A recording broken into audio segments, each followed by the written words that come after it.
Sloth was the domain of Belphegor. Perhaps it's not surprising that Binsfeld assigned Belphegor the role of torturing the slothful.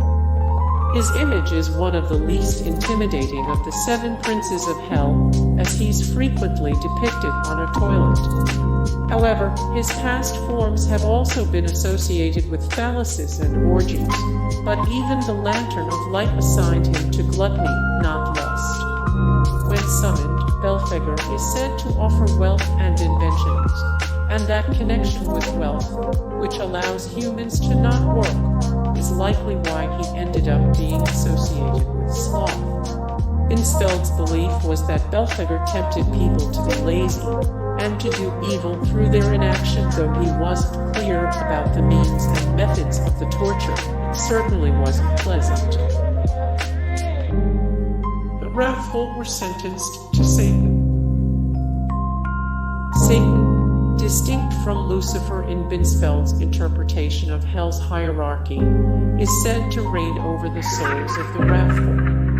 Because Satan is often conflated with Lucifer, there's some overlap in their histories. Satan is also said to be an angel fallen from heaven for rebelling against God.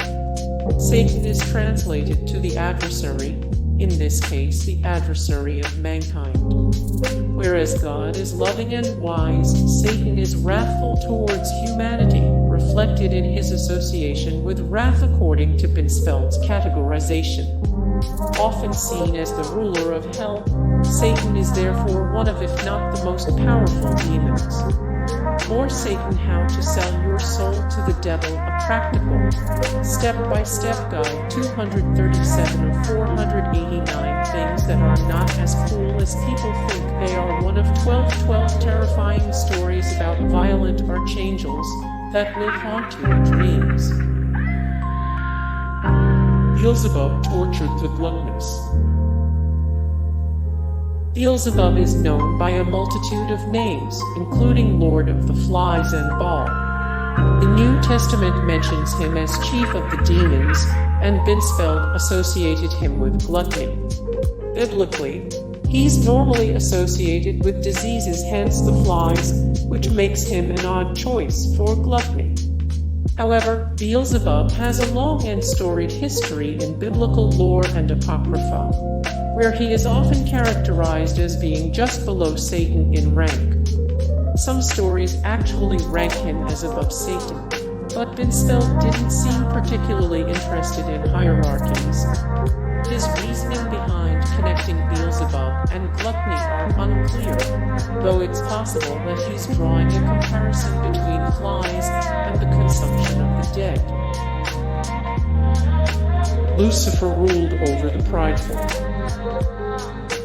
Lucifer is a name many will recognize.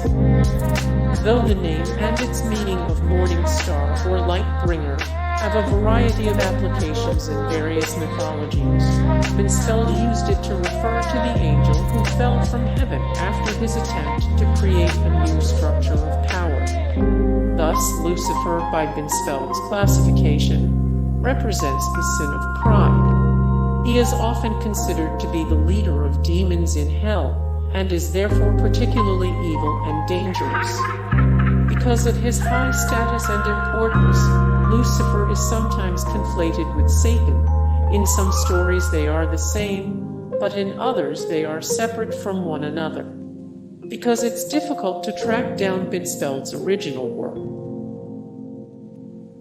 Books on demons were a popular commodity.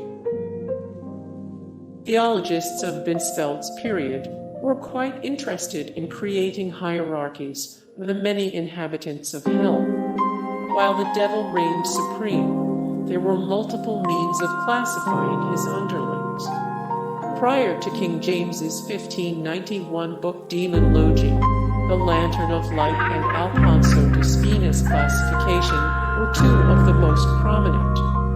The former is quite similar to Binsfeld's classification, assigning different demons to different sins, but differed slightly on which sin belonged to which demon. Spina's classification instead created a hierarchy of different types of demons, including elements of Germanic folklore. King James's version took hold just 2 years after Binsfeld's classification was proposed. Binsfeld believed every person had a personal demon. Among his beliefs about witch children and witch marks, Binsfeld also had the unusual belief that each person had a personal demon. Unlike the more general demons of hell, a person's personal demon knew them and their habits intimately, making them a more efficient means of seducing people into their evil ways. A personal demon existed in opposition to each person's guardian angel, who could lead a person to righteousness. His beliefs about the push and pull of good and evil left potential witches with free will, as opposed to some other theologies, which contended that people were born good or evil with their lives preordained. Still, Binsfeld's belief in free will was another tool to persecute people, particularly women, whom he said were more prone to witchcraft due to their natural despair and desire for revenge. Despite his love of torture, Binsfeld was considered moderate.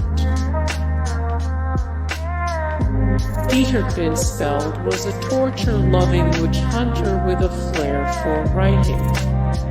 Hey guys, thank you so much for the support and likes and comments down below, and also thank you so much for watching, and I look forward to see you in the next video. Then take care, bye.